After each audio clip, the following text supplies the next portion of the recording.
Poisonrana. Hello. Braden Herrington here with Davie Portman for Poisonrana. You found us in whatever podcast app you are using, and we are live on youtube.com/@PoisonRanaPod. Hello, YouTube room. How are we doing? Hello, YouTube room. Hello, Poison pals. Hello, wrestling friends. Hello, everyone. I see some people in the chat here today. It's Sunday, the Frog's Day, and we're going to chat about the world of pro wrestling. Pro wrestling, yes. Always a lot going on. We had quite a bit of news coming out this week regarding, AEW All In. That's coming up just next week, but also next year's event being announced. We've got a lot of stuff going on in WWE. We had the G1 Climax Final. More importantly, JBL showed up at Triple Mania. Yes, a whole lot going on. Wow. And we'll be diving right into all of it today. Yes, we're going to chat about everything. Are y'all in it? Y'all in it? We'll be asking. So where are my frogs at today? Hello, Surin, Ginobili, Chris Jones, Chris Price. I see a bunch of you in the chat. Appreciate you. And anyone listening, you can watch us on our YouTube live every Sunday when we usually go live. We won't be going live next weekend because it is All In. So any Toronto people, better buy your tickets before we sell out because we have limited tickets available for our All In. First plug of the day. Yes. Go to Poisonrana.ca to get your tickets. They're only $5. We're hosting this watch party at Wide Open where we had to cash in earlier in the year. It's good spot, but limited. So if you want to come, don't leave it too late because there's only limited space in this bar. If you are there, everyone will get a view of the TV, perfectly fine, but it will sell pretty quickly. So if you are thinking about it, hop on board. I'm really excited. Before when it was kind of pandemic times when you weren't supposed to have people, we lived in a place where we had a backyard. So we could do the listening to the government's rules and hang out with friends in the backyard. And we would plug out our TV and projector and all that and have pay-per-view parties. And then everything was lifted. We started having friends over. And then we started doing these watch parties.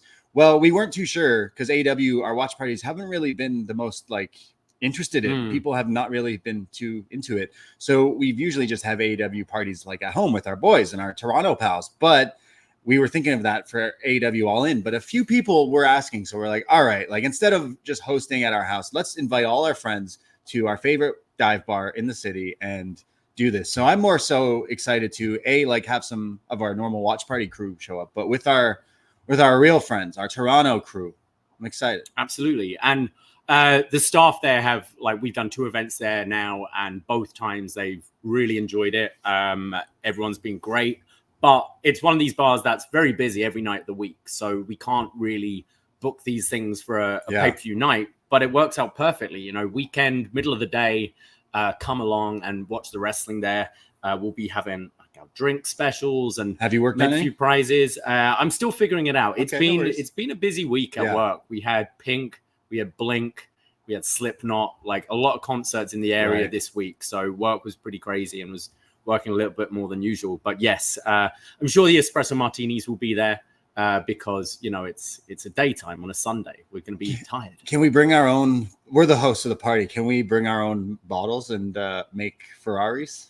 Bring some Fernet. I'll check with Shannon if she can pick up a bottle or 2 of Fernet. So we love Fernet, Fernet Branca, and I'm mad Tony D'Angelo's not on the show because I want to make a Fernet about it. Wow. Cocktail. Wow. Yeah. Fernet's been our thing for a while. You've definitely put it on to a lot of other people, and we either shoot it or you sip it, and it's nice, really cold, kind of like an unsweet Jaeger. Yeah, more herbaceous, less thick and syrupy. Minty, kind of like a mouthwash. It's good for you. It makes your stomach feel nice. It sets your stomach. It's good. It's good for the liver. Drinking. And it's low in calories and sugar. We've been doing this. We had it in different cities and countries and states and Europe and everything. But the other and then I'm really big on Campari or Aperol in Negronis. And then someone shout out to Ivan Rivers, who was like, guys, we were raving about how we love Fernet. And he's like, have you ever tried the Ferrari, which is you put Campari and Fernet together, which when you taste it, when you make that, you mix it with ice, shake it, and then you try this. It's like you drink a sip of it and you feel like you're in the driver's seat of a Ferrari because you go into that next gear after, what is it, 1.5 of each? Yeah. Equal measures of each. Might be my new favorite thing. Oh, yeah? It like really feels like you're going into next year. Are we taking some to Joe Poe's later? Yeah.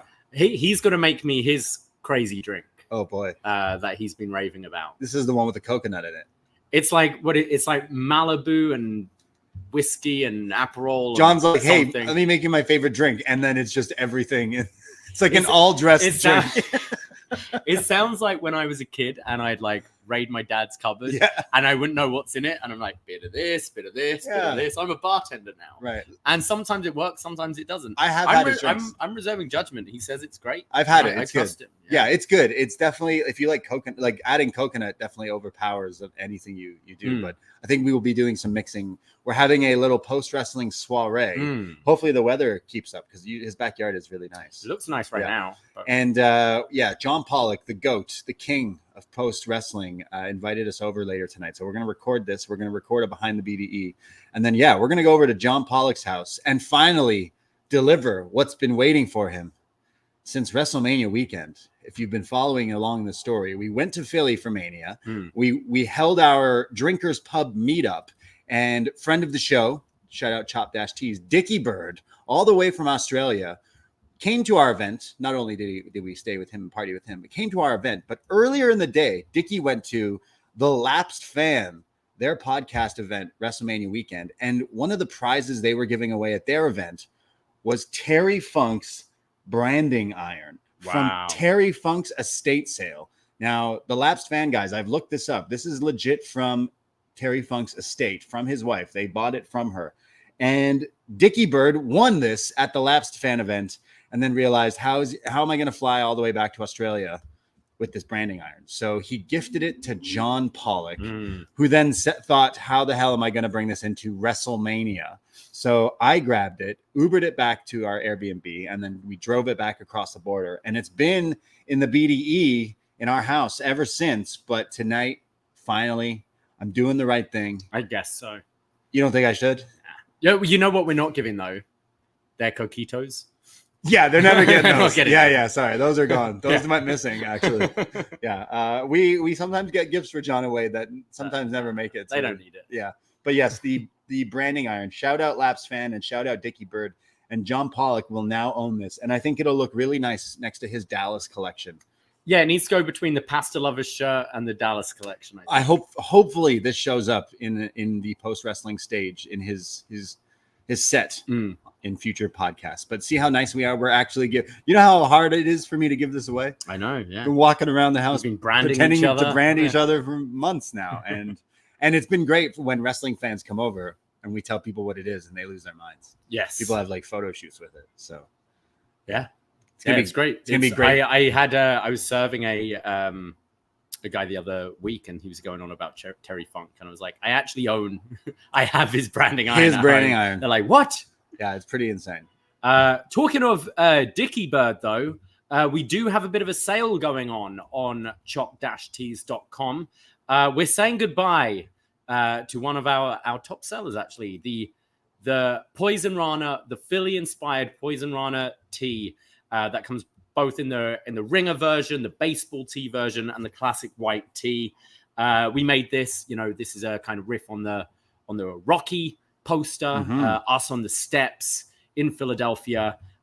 This was for WrestleMania 40, and it's going to be leaving the store forever on Wednesday. So you don't have long. There's going to be 15% off. I think it's a really nice looking t-shirt. It looks awesome, and in person. And I've seen a few of our listeners sending in some photos of it, and it's awesome. So. Yeah, get it before it's gone. Limited edition shirt. Yes. Until you have to come up with some new ones. And while you're there, have a look at the other stuff we got going on. Absolutely. Well. Yeah. I mean, so what the price you see, shipping's included almost everywhere. So, you get your hats, your t-shirts, everything. And I, again, appreciate all the love. I'm seeing everyone rocking the frogs and the shirts, the button-up shirts. Oh, man. Wait till you see what Dickie's cooking up. Oh, yeah. Definitely. Can't wait. So I'm doing the right thing by giving away Terry Funk's. It's almost a year. Next week, his passing. Same day as Bray Wyatt, right? That's right. Yeah. Yeah, we were in the UK at the time. 23rd. Yeah, a year tomorrow, we were at the weekend at Wembley Stadium. Wow. And right now, Taylor Swift is at Taylor Wembley. Swift. Yeah. Isn't that crazy? Yeah. I'm actually planning I got approval yesterday for my trip back home. I'm hoping to do go to New York, go to Full Gear, and then fly from there back home. Okay. For a couple of weeks. And I basically said, I'll be working all the Taylor Swift shifts. Right. And then I'm going home. Right. Okay. So, I imagine it's going to be just absolutely crazy. There's talks of her announcing more dates here as well. Like it's nuts.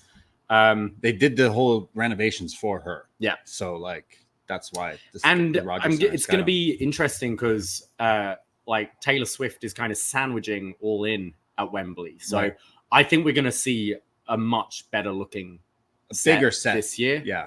And so I think, 50,000 people in this stadium with a big set. I think it's going to look great. And hopefully a bit more of a, I was kind of missing the sort of grandiose nature of a WrestleMania last year. Like it was cool seeing all those people, but definitely it still felt kind of big house show set for me. And I would like something, I love the wrestling, but I'm a man for spectacle as well. And I hope they deliver on that a little bit more this year. I think they will. And that's definitely the direction they're going to go. Just be like, hey, get Jeff Jarrett talking to Swifty and being like, hey, we're going to use your big screen and your big walkway. And they'll probably make it happen. Jeff Jarrett makes everything happen. Yeah, exactly. He should be singing God Save the King at the beginning of the show. It'd be great. That'd be sick. Huge. Yeah. Other things to plug here. Check out our Patreon. That's what keeps the lights on and what keeps you entertained. We got hundreds of podcasts, wrestling reviews, movie reviews. Patreon.com/Poisonrana. $5 to become a member per month here. And it gets you access to everything. We did a SummerSlam 94 review. We did a What's Next. We just did a first episode of our John Cena, The Champ is Here episode. We were joined by Nate Milton and Andrew Thompson from Post Wrestling, the NWA pod. And, we invited the NWA pod on a podcast. We knew we were going to go somewhat close to 5 hours long. Oh boy. But we went about 3 and some change. To be fair, we were talking about basically John Cena from 2002 till January 2006. There was a lot of ground cover in this first episode, but all 4 of us can talk, and we are big I talkers. think it might be, apart from our like when we've done our Christmas streams or that kind of thing, like as a traditional show, I think it might be the longest one we've done. It's definitely one of the longest podcasts we've ever done. But patrons, you got it first access to it already. But for those, we're being nice and we want to plug this big show, this series that we're going to be doing monthly. So next Friday, August the 23rd, it will be available for free for everyone on Post Wrestling, the free feed and the website there. So The Champ is Here will be available to you all. Please go check it out. It's our love letter, so to say, to John Cena, and this is just episode 1. I love this show. I'm really excited to getting into these title reigns once a month. We've got some great guests lined up for future shows, but I think this show turned out really well, and from patrons who've listened to it already so far, we've been having a lot of positive feedback, so can't wait for you all to hear this. Absolutely. And we are joined by 2 just pros in the podcast world, so it was a really fun podcast. Lots and lots of laughs. Guarantee you will laugh. If you're driving when listening to the show, you might need to pull over because there was some things that me and Nate go into that. Well, I think as well, it wasn't intentional, but having the NWA podcast covering this very particular feud, we made the right decision having those guys on. And I finally convinced Davie that JBL is in fact a wrestling god. Yeah. I might have turned around. There's a lot of JBL this week. Yeah, isn't it weird? We summoned him. We said his name and we talked about him. This always seems to happen though, doesn't it? Like our movie reviews somehow link up with something going on at wrestling at the moment. Yeah. And there's always these weird coincidences. But getting some great comments. Surin in the chat right now says, loved episode 1 of the show, of the Cena series. Can't wait for more. Oh, thank you, sir. And we also got an endorsement from Chris Price for our Chop Tees sale. He says, just ordered a second one as he loved the Poisonrana WrestleMania tee. He got so much. Oh, thank you, Chris. Yeah. Thank you. Who I'm sure is on his 10th watch of Deadpool and Wolverine. Oh, I double that probably. Yeah.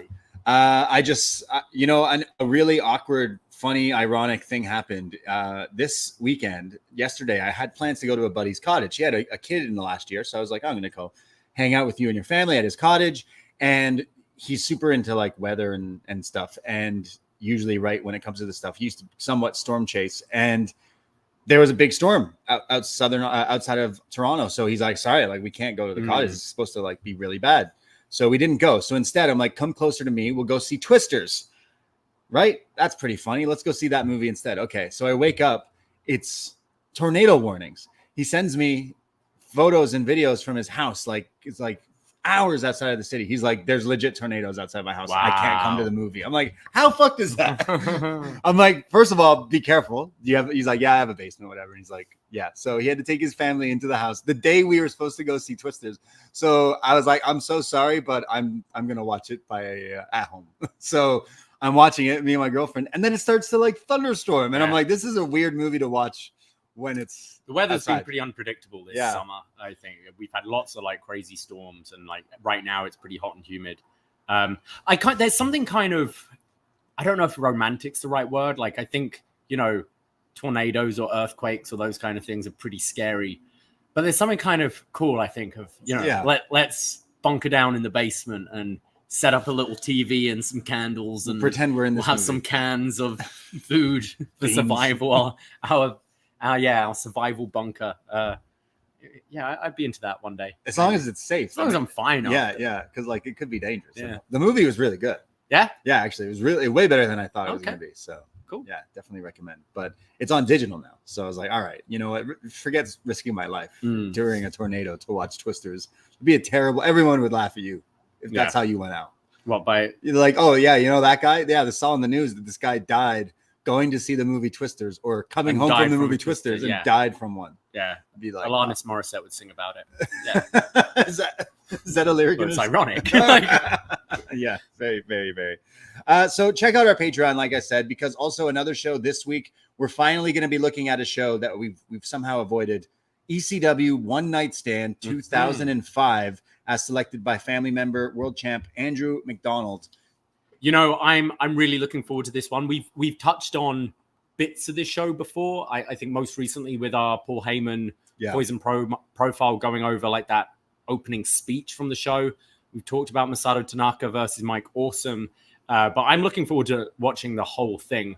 But you know what I'm looking forward to the most with this review? What's that? It's our yearly update on what the fuck is going on in Andrew McDonald's life.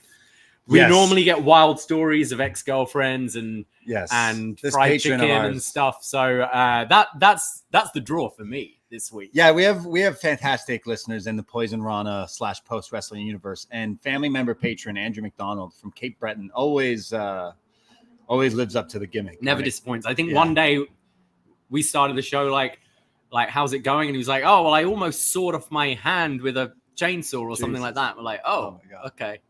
Yeah, we did. We haven't done them in a while, but we got to do another tailgate online party. Yeah. And he's just, we had to mute him at certain times. But that was a different one when he cooked chicken. Yes. But we love Andrew, and we're really excited to review ECW One Night Stand and then be joined by him to chat a little bit about it. So always fun chatting about some ECW. So there you go. $5. Join our Patreon if you haven't already, because that's what keeps your boys doing these things. And we appreciate all the support. chop-cheese.com/Poisonrana as well. Chris Jones in the chat saying ECW 2005 is amazing. I've shown it to my 14-year-old son, and Awesome against Tanaka is his favorite match ever. Are you Gunther's father? Is that because he says that's his favorite match? Which I understand, like watching some Gunther. Yeah. Jake says Triple H didn't want to work Tuesday. Yeah, that is true. Famous Paul Heyman. Yes, definitely excited to chat about that show. So that's what's going on over on our Patreon. We'll be back on Tuesday to chat about some Up Next on Post Wrestling as always. But like we said, next Sunday, we probably won't go live because we'll be doing our All In event. And then it ends. Check out John Away's review, obviously, but maybe we'll talk about it on... I think on Tuesday. We'll dedicate a bit of time at the beginning of the show to give our thoughts on All In. Might have had a chance to rewatch some things. Yeah. Then. It depends how many of these espresso martinis had. But yes. But we're gonna give a little preview of All In right now. Yes. That's what we're going to do. And Nodine in the chat. Tatanka wasn't in ECW, but Masato Tanaka was. That'd be a sick match. Mike Awesome versus Tanaka versus Tatanka. Oh, Tanaka. Yeah. Tanaka, Tatanka. Buffalo. Yeah. Fuck yeah. Sick. Yeah. Well, shall we get into some AEW? Yeah. I think that's the big thing, going into a very big show for them in London. Mm-hmm. Shout out anyone who's going. We are there in spirit. I know we were there last year, but if you are going, be sure to check out the Grapple Lads the Saturday before. I know they're going to the Rev Pro show and they're doing a show already, but chances are you may be you may already have a ticket for that, and you should. Go get some before it's too late. Which will probably be a pretty good show as well. We were ahead of the curve last year because looking ahead, there's so many independent shows going on. Like, okay, last year you had your Progress, you had your Rev Pro, you had All In It from Poisonrana and Grapple filling that bar up last year. But this year, I'm noticing like the What Culture Sweet Chin Disco. That looks awesome. They have like so many different wrestling events going on as well, but like music events, karaoke. We were only a few last year, and now I'm seeing like it's completely taken over. Yeah, it seems like these smaller kind of, podcasts and indie feds and all that know how to do promotion a bit better than Tony Khan himself. It does seem that way a little bit sometimes. And, yeah, I think we'll get into that. I definitely have thoughts on this AEW build and stuff. But shall we start with Dynamite? Yeah, sure. Let's work in order. So we had Mercedes Moné defeating Hikaru Shida to retain the AEW TBS Championship in the opening match of this week's Dynamite. Thought a pretty good match between the two, but the Britt Baker stuff with Mercedes is just not clicking with me at all. Which is strange because at first it did. It was so good at the first opening angle was great. Yeah. The first confrontation of them was awesome. I feel like that's a problem with AEW where we have this great angle that sets everything up and then the follow-up is maybe not as strong. I mean, I would say that's been across the board, the build for this All In. I definitely think they've learned their lesson of, okay, we need to book more singles matches for this show that feel like a big deal and get them promoted early. Like we've known like the main matches of this card for a good few weeks now, and certainly a longer time than we did last year, but they haven't quite worked out how to spread out the beats in the story week to week. Right. And I definitely think the strongest week for these two was their first week. Strongest week for Tony Storm and Mariah May was the initial turn.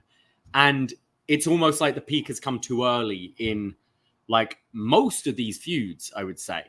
So it's definitely something that I think is something they could look at, is how to keep the fans being invested in these stories, because it just feels like a bit of repetition of the same thing, but with diminishing returns each time. Yeah, again, it's like when you watch a good episode of in a season of a show, and one episode like something crazy happens that changes like the whole way of the show, and then there's no ever big follow up, and we're just still leaning off of that one story. Yeah. It's like, well, there needs to be a bit more to lead to a finale, which is in wrestling always the match. So like kind of strange. I still feel like their character, but I don't know what they need to do to make that better. But I'm still interested in Britt versus Mercedes. Don't get me wrong, because that initial angle is like, oh shit, okay, these two need to fight. Britt's the biggest AEW women's star. I'm getting a similar feeling with this one as I am with the tag title picture, and we talked about that last week, where I just don't think either of these people are likable right now, and maybe some of that is down to backstage talkings. Like Britt Baker has seemed to have had a lot of problems. Right. If you buy into what your news outlets have been putting out there, Britt seems to have rubbed a lot of people up the wrong way backstage, and therefore me as a fan who does kind of read this stuff, it's something's not clicking with me with her as a babyface. She doesn't have that same aura she did in those early Dynamites when she initially turned and was doing the stuff with Shivani and stuff. And then Mercedes is definitely in a better position as a heel, but her wrestling's been fine, but just character-wise, just not clicking. And a lot of these promos are just straight up bad, I would say. Yeah, I've not really enjoyed her too much in there, and I think you're right, because it's like, okay, let's turn her heel, but then Britt's also comes across as a heel. So yeah, it's like almost the unmovable object meets it's like the two same people essentially fighting. But you know what? Hopefully the match delivers. I feel a lot of these matches, once they're in the ring, stood opposite each other, it will work.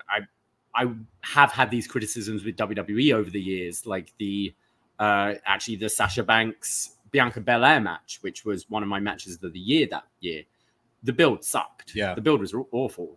But once you got them in the ring and the stadium, and you realize how important it is, you kind of forget all about that. And I think that is going to be the case with a lot of these matches. It's just a shame because I think it did start off really strong and has kind of dissipated since then.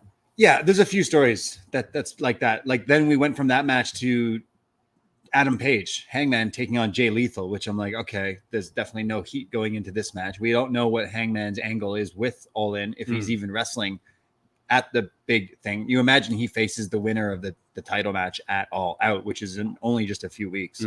So it's kind of like you're teasing, okay, the Danielson, if he loses, he retires, then we can go right back to Hangman Swerve. But if Danielson wins, then we go to Hangman Danielson or like a triple threat or something. I'm not quite sure. I've been enjoying the Hangman stuff. I've been enjoying this mini feud with Jeff Jarrett, actually, and I absolutely wouldn't be against that match being on the show. Doesn't have to go long, but I think the build's been great. And that's essentially what this match was. Like, Lethal is one of Jarrett's friend, and it's Hangman.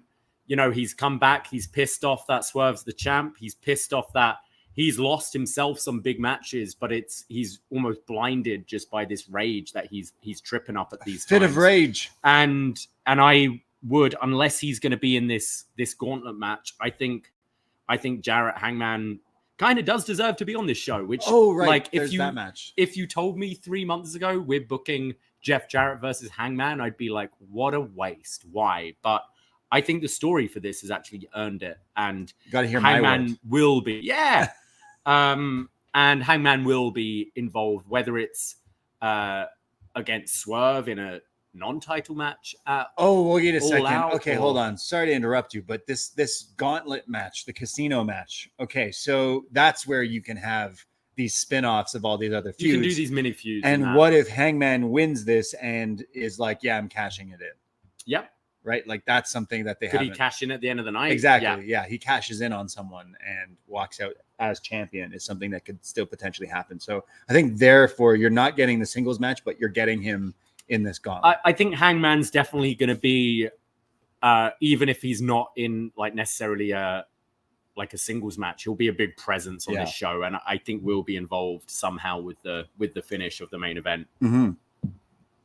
We also had Pac in a promo, basically like, "Hey, remember me? I wanted to wrestle at Wembley because I'm kind of from there and stuff, but I'm not. So I'm going to face the winner of Ospreay and MJF at All Out." Yeah.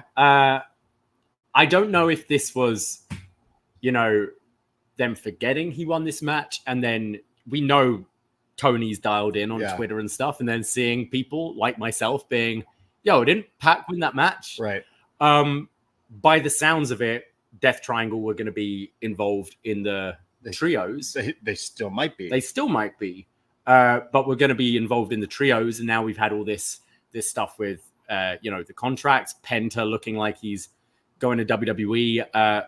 Phoenix, who would be going with him potentially, but also injury time could be added onto his contract, which could be another year in AEW. So I feel like it definitely seems with this MJF Ospreay Pac thing that maybe wasn't the plan a few months ago, at least when Forbidden Door happened. And then they thought, actually, no, we're going to move Pac into this trios. I think Pac's a phenomenal wrestler. I'm kind of a bit tired of the stop-start of him. It's made me care less and less. But I also do think, look, this is a day one AEW guy.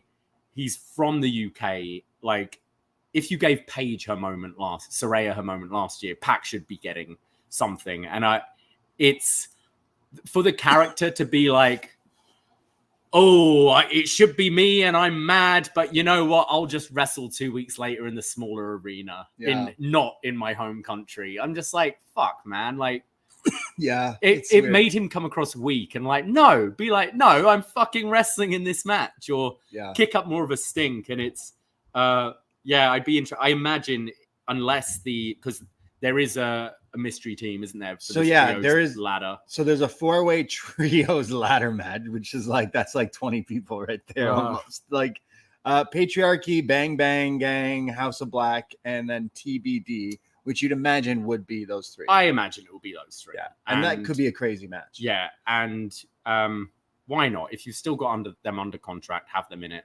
I do wish Pac had maybe something a little bigger, but I'm kind of over ladder matches, very much so. But the talent involved will be good. I mean, just think 3 people each team, plus their managers, plus their everyone's got Alex Abraham. Yeah, oh god, he's taking the ladder. He'll probably win the thing. He's got the leader spot. He will be the death triangle once everyone leaves. Yeah. So they got that happened on Dynamite with Pac being butthurt. We got the coffin match announcement and the new black TNT title from Jack Perry on Collision.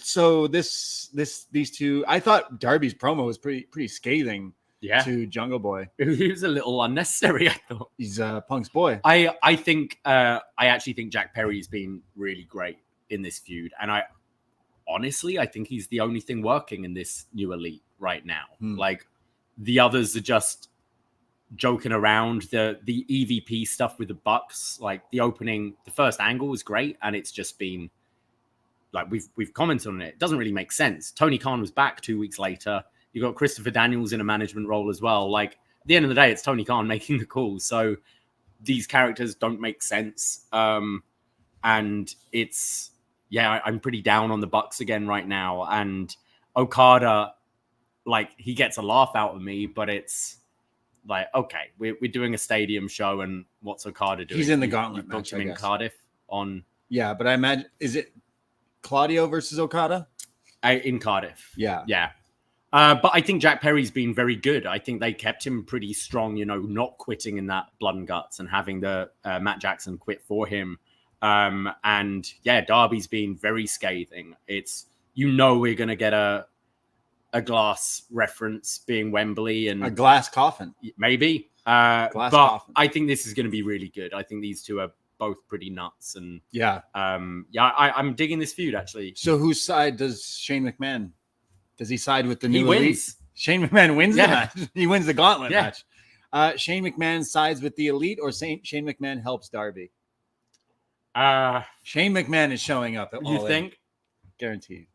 Not guaranteed, but he should help the Elite. That's what I mean. He comes in, he's going to get cheered. So you come in with the Elite, maybe you get booed. Darby doesn't need this title again. No. Darby should be on the maybe. He should be moving up for the. I mean, he's already got the world title match. At Grand Slam. So he doesn't need this TNT title. He's held it 3 times already. Right. 2, 3, I think 3. But maybe that is it. Maybe it's Shane. I hope that match kicks ass though. Yeah. We have a promo from Mariah May. She's been really mean to Tony Storm. I've been loving this whole story. I think they've missed a few beats, but again, there's so much TV time, I guess, to fill to promote. But there's something I'm riding off that initial angle, and then this week, acting all what's the word, cunty, I guess, the Mariah May, the glamour Mariah May. I think she's owning that really well. So I'm all in on her beating Tony for the title. Oh, me too. I think she's been fantastic, and I thought this video was really good. It's the Tony Storm stuff I haven't been buying, and I don't think she's found the balance correctly in trying to maintain this timeless character, but showing how devastated she is and pissed off she is without it coming across comical. I thought the video on Collision she did, she basically produced a little movie she used to do. It was way too comical for me. Her coming out all in black and smacking her head with the shoe. I feel we've had the time, this time last year was when she first descended into this wacky persona.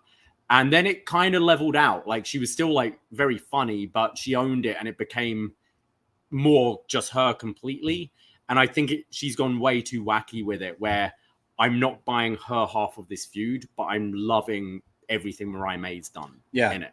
Yeah, I kind of agree. I need Tony to come out normal Tony, no black and white, no silliness on Wednesday, and maybe even cut a promo and say something like a bit more grounded. But either way, I think this match will deliver. And like at one point before the Danielson stuff, I was like, this could be your main event, right? Two real big talents over there. But either way, this will be like the crowd will be all in on this match. Yeah, I think this will be a big reaction.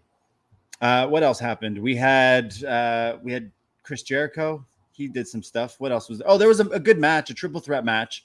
Orange Cassidy, Roderick Strong, Kyle O'Reilly, and they had an opportunity to enter first in this thing, which is kind of backwards. Okay, so you're first, meaning you could pin someone quickly in the match and win the whole thing, or you could be tired by the time someone comes out at like number 8. Yeah, but also number 8 might not happen. Right. So you want to be in first, and these 3 lads have great cardio, all of them. So yeah, I love this match. I thought it was great. Like all 3 are just really fun to watch, and so been doing this for so long now. They're just so clean, and it was just the pace of it was great. Just didn't stop, didn't let up the whole time. Yeah, I thought it was pretty good. I think that Casino Gauntlet match could be good with all these different guys in it. And like I said, maybe some twists and some surprises. Orange is a good one to kick it off as well, I think. Yeah, he's good. I like how he uses the pixies when he's in like the black gear. Is that when he's like mean orange? When he's more aggressive. Yeah. Blood orange. Blood orange. I call it. We had a weird segment with Hook where he was just really angry and yelling at the camera. I thought that was bizarre. So he's blind in one eye. He wants the FTW title. I don't know why. And his dad's title. He wants it back. Guess, like he should be wanting proper titles by now. Wouldn't fight for your dad's title? I guess so. And yeah, Jericho said, we'll have a match at All In, but if you lose, you never face this title again. Oh, man. I don't know. This feud has been going on since the Dynamite in Toronto, hasn't it? Before that. Yeah. It feels like it's gone on for a year, this thing. The Vortex, bro. And I can't stand Jericho right now. I hate this character. Yeah. And Hook is just, he's been on this same level the whole time, I feel. So I don't know. This is the match on the whole card that I'm least invested in. And this could be on the main card and not even the... Oh, I think it's main. Yeah, Jericho put himself on the main card. For sure. Yeah. Not looking forward to this match. I just don't care. It's scrappy do. It's X-Pac heat. It's like... Yeah. I don't like to use the term X-Pac heat because I love X-Pac. Yeah, me too. But it's go away heat for sure for right now for Jericho. And he's one of my all-time favorites. But it's like, man, this is not that thing. Not entertaining. All right, what else happened? There was a main event, the tag team match. This was weird. Max Caster has been super weird. Okay. I don't know if it was the thing on Wednesday or the week before. And then it was the thing I saw the clip from him on Collision this past week. It's just bizarre. But when it comes to wrestling, I don't think the Acclaimed are bad. And they should still be a very over character. But we kind of said in the last week or so, like, again, they're a character. They're 2 characters that have become unlikable. I'm not quite sure if it's just Max Caster. But I feel what they're trying here is it's kind of my criticism of Toni Storm was she's still playing this wacky character when I should be taking her really seriously at this point. And I think the idea what the Acclaimed are trying to do, and maybe it hasn't quite connected, is, post Blood and Guts. Like the idea was Blood and Guts were going to make us look at the Acclaimed as a more serious act, and they're not just, the New Day who are smiles and laughter, whether they win, lose, or draw. And I think that's why we've seen the kind of change with the Max Caster rap. He's not doing it in the fan-friendly way, which is coming to the ring and just cracking some jokes. He's doing it backstage. His jokes are a little more personal and pointed rather than just like connecting them with a pop culture reference or something in the news, and I think he's coming across like more of an asshole because of it, and maybe it's not connecting, but I feel they're just trying to get this, this is the serious Acclaim. This is the Acclaim that puts scissors in people's mouths in a double cage, that kind of thing. And I think that's where we've seen the kind of change in character. I mean, okay, so I didn't mind the match. I liked the match. I said it was the main event. It wasn't. There's still another match, but I like the Acclaimed. It's been the characters of them that have been not so much clicking with, and I think like if done right, they could still be one of the more like popular acts in AEW. Like I genuinely see a lot of people wearing their shirts in public a lot of the time, and maybe it's because they have good market. The rare occurrence that their shirts are something that says "Scissor Me" on it. It's gonna get people buying it, I guess, because I've seen a lot of them. And last year at Wembley, they had kind of passed that bubble, but we're still super over with the trios thing. And having now the match Young Bucks, Acclaimed, and FTR, I think is the right move, because you can't just do the Bucks and FTR again, especially after last year. So mixing in the third team here, I think it's they've done a number on their tag team division. They don't have tag teams other than these three, which is crazy when you consider the beginning of this company and how hot the tag division seemed. They've like completely burned that down, and they need to rebuild that back up, and they can't right now. So they made this the match, and I'm calling that this will be like, I don't even want to say a sleeper hit. It's got three of the best tag teams going, but I think this could be pretty good, even though the story has been like a whatever. I sense fatigue with all three teams. And I didn't really like this match. I think of the matches we've seen between these two teams, I think this was the weakest. I did watch the Acclaim versus FTR from Collision, which I enjoyed a lot more. Okay. It annoyed me with this sort of Vince McMahon style booking as well, where they go 20 minutes and then it's a DQ. I just find it, I think we've known this three-way as the match for a good few weeks now. And now we're just seeing the paint by numbers wrestling tropes. Okay, well, we'll get there by a run-in, which causes a DQ, and then we'll have a time limit draw and that kind of thing. The Young Bucks are so cold for me right now, and they, like them in this match, I feel they're just not, they don't have that spark that they used to have. Like, they're still, like, physically can do the stuff. I'm missing a connection with them, and I think they've completely ballsed up this EVP Elite story, which could have been great and should have been your main heel presence, like going into this. I'm a big fan of them as well, and I'm not really connecting with this storyline, but I'm wondering if they're keeping it on the back burner so that eventually you can push, Okada with them being like a world champion or something along down the line. But it just feels so cold is the right word. I think potentially that's great, but how many times have we seen factions or whatever where you've gone, and eventually we'll get to that Daniel Garcia Chris Jericho match, and Daniel Garcia will break out and go on his own or whatever, and so often it just fizzles out and there's no real end to these factions even. I think the match will be good. I'm not as excited as I would have been 2 years ago with this match, but who are the other teams, really? They don't have any. You don't have any outrunners at Wembley. It's those guys dressed up as pilots. Whoever those guys. Like, sorry, just you're not there yet. No, They tried. They've been 5 years, and the only tag teams are still the only tag teams like that. We like at this point, where Lucha Brothers, I guess, would be the other big one that you might throw in here. But hopefully, they're in that ladder match. But lots of multi-man matches in this.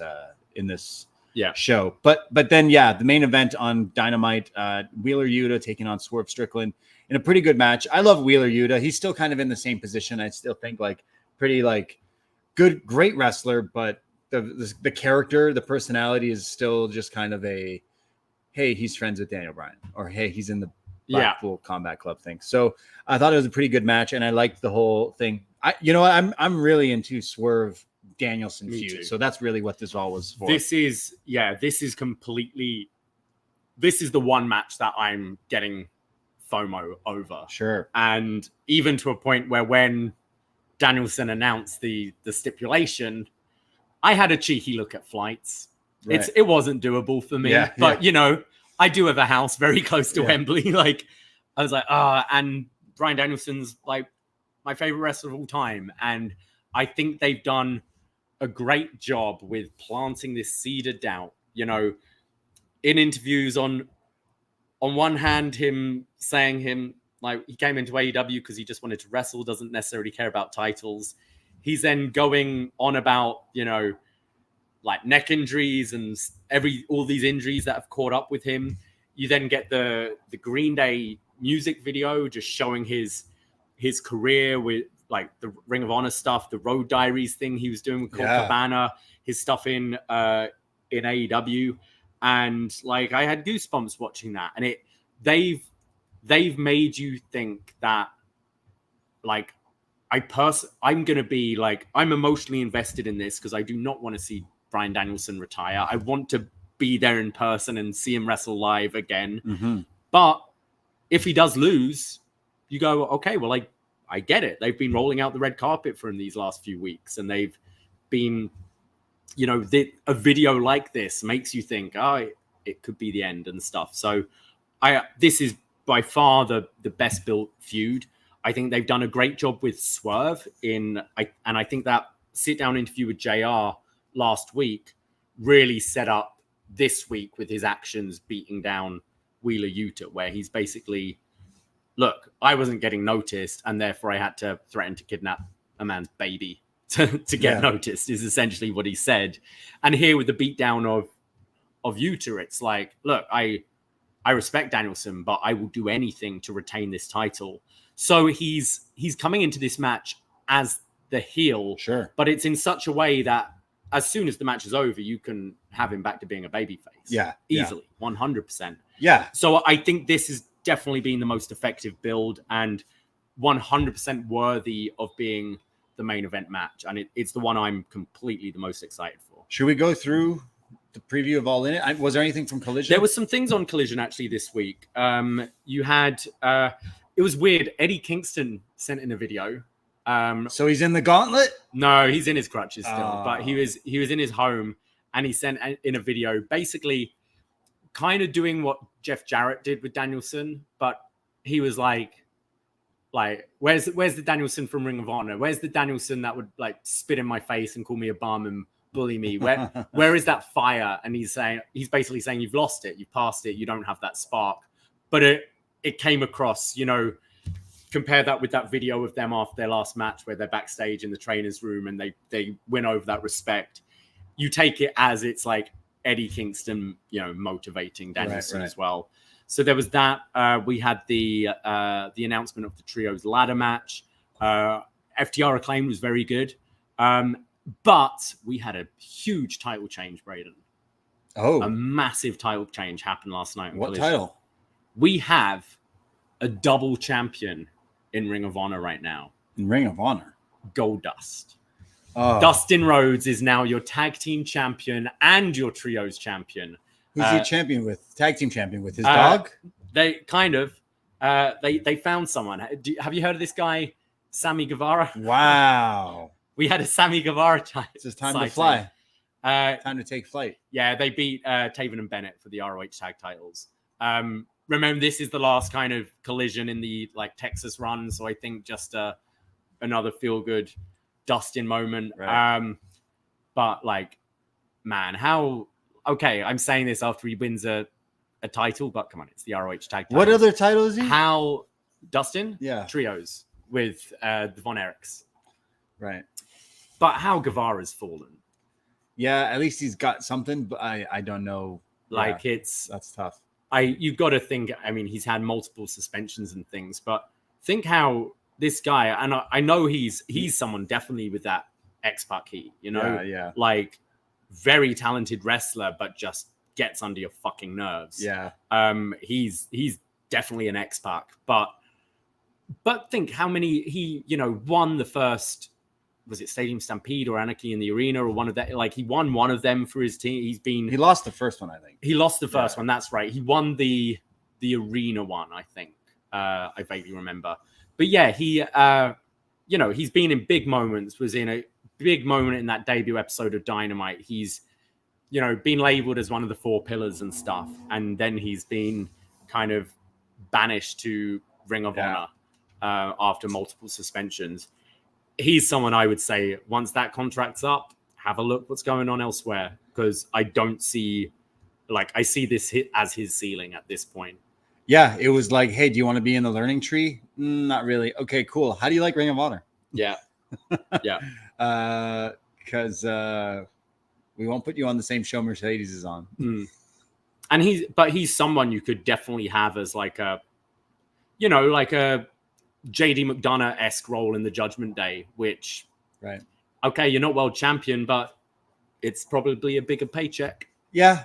And being featured on TV a lot more than he is right now. He's a good talent. He does have that heat that like makes people dislike him. Maybe he'd be better off as like a super mega heel, which they haven't necessarily landed right. He's definitely been a lackey his whole run here. So maybe a new fresh coat of paint for Guevara would be something. I mean, putting him with Dustin, maybe he's got to turn on him eventually, right? Like Goldust. I guess so. I saw a weird video of Goldust today. Really? Yeah, someone sent me Goldust with his dog. Dustin, shout out Dustin Rhodes. I love you. And shout out dog people, but I don't know if this is just a little too far for me. He's with his giant dog, almost as big as our friend Tom's dog. Okay. Oh. And he's just made a steak, and he cuts his steak and he gives a giant piece of steak with his fork to his dog. And then with the dog puts the whole fork in the dog's mouth, and the dog eats the steak. And then he takes a piece of steak with the same fork and then puts the whole fork in his own mouth. And I just had issues with that. And then like he kisses the dog and like full on like Deadpool dog kiss. Dog and I'm like, I didn't think even kissing the dog was as bad as when I saw him put the fork in its mouth and then back in his mouth. So was it one of those slobbery dogs as well? What do you think? Yeah. Of course it was. Yeah. Big Texas bastard right there. Yeah. So it was weird. But I knew I mean, if I look like Dustin does at his age, like I'd be. We knew Goldust was freaky, but well. Yeah, it was a little weird. But now he's ROH tag team and trios champion. Pretty cool. He should win. Yeah, they should give him the the world pure title, the world title, whole thing, the TV title, Ring of Gold. Yeah, why not?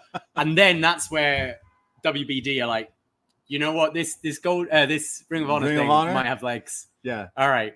You said you got a Rhodes, Dustin Rhodes. Is that similar to Cody? He still looks great. Like I'll give it to him. Like he looked like he hasn't missed a beat, and like still, I'd say he looks better than he did 20 years ago. Yeah. Like it's crazy the run he's had. Really loves dogs. Yeah. And Sammy Guevara. Yeah. So that was the only thing from Collision? Yeah, like I thought like it wasn't a bad episode of Collision. It's same as always. Like it's not particularly notable. I'd say this week's was a little bit more. You got the confirmation of that ladder match. You got the confirmation of the trios. Yeah. The three-way tag match. And a title change. So a bit more than usual, I'd say. Okay, let's go through the card of All In and go through some preview and prediction here. I'll start with the main event because you were just going off on it. And Bryan Danielson, Swerve Strickland. We got the video from Dynamite with the Green Day, Time of Your Life. Danielson in an interview recently said, that's the song I want played at my funeral. And then they used that as a song. This is my secondary school graduation video. I think it was everyone's. Every single person's. That or graduation. Right. Or the Macho Man theme. Those are the three graduation songs. But yes, great video package making you believe this could be the last ride of the Dragon. But I don't think it is. I think he's walking out of Wembley as champion.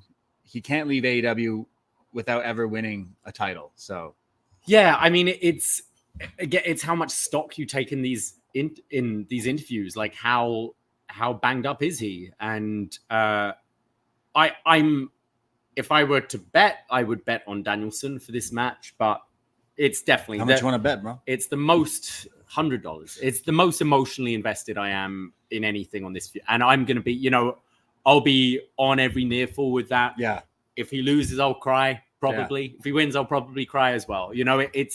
This is how you sell a main event for me. And hats off. He's had some great video packages in his whole career, but AEW, one of their best ones was this video for this match with the Green Day song and everything, which I'm sure wasn't cheap. But I love this. I'm so excited for this match. I don't believe he will retire. I think if he were to retire, he'd have a few more dream matches in here.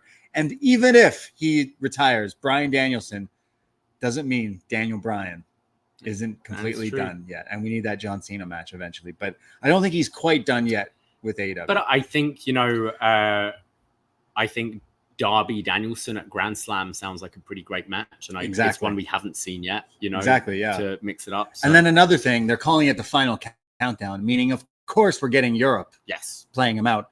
But I think Europe is playing him out. Okay. Going to europetheband.com/tour, they had played some shows this year, but they haven't played a show for months.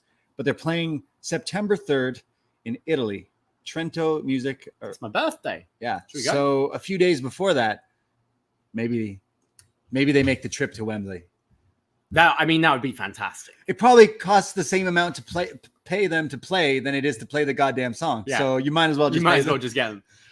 So I don't know how to put money on that, but I'm putting money on that. I want pyro as well. Hell yeah. When was it Wrestle Kingdom? Danielson came out and had pyro, and he's never had pyro before, and he was like, "Oh, okay, wow. cool, Pretty cool, pyro, nice." Yeah, I want all the kind of pomp and circumstance for this main event. I want Europe live. Yeah, let's Tony, do it. book it. I know it's probably 200,000 just to have them play. Yeah, Taylor Swift playing Jeff Jarrett. My not my way. My time. No, what is his song? My World. My World. Yeah. Taylor Swift playing Taylor's Jarrett. version. I'm talking My World. My World. That'd be pretty good. AI that. Great. Someone AI that. Taylor Swift singing Jeff Jarrett's My World. theme. I'm mad his theme's not on Spotify. Yeah. Whenever I search for it, I just get his fucking podcast. Yeah. Yeah, true. Yeah. So I'm really excited for this main event. Swerve versus Danielson will definitely be a banger of a match. But we're both going Brian. Yeah, I think so. I'd be sad either way, but it's good stuff. What about the second? Some people are calling this the second main event: Chris Jericho versus Hook. Oh, for fuck's sake! Who's winning this match?